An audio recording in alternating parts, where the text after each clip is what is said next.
បាទមានសួរបងប្អូនទាំងអស់គ្នាឥឡូវយើងកំពុងដើរលេងទៅមើលតានិយាយគាត់ធ្វើអីនោះអូខេចាំតិចខ្ញុំមើលគាត់នាំគ្នាធ្វើអីនៅក្នុងព្រៃជីគួយធ្វើអីទៅមើលធ្វើអីហ្នឹង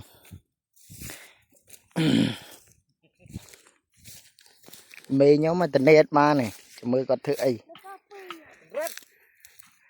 ខ្លាំ មែនអីមែន ជីកន្លែងដាក់ចន្រិតតាមខ្លាំ ជីកន្លែងដាក់ចន្រិតទៅលឺអត់ដាក់ចន្រិតដាក់ខ្មុលហើយមើលបុគ្គលិកជំនួយការពីលុយជាងគេនោះមួយណាកូនពូចចុយជ្រែងកប៉ៅចេញលីអូបក្រហមទៀតហើយយកមិនបានរត់ច្រើនទេច្រើនហ៎បានគីឡូ2គីឡូអាយ៉ាវាច្រើន2គីឡូច្រើន10គីឡូហ្នឹង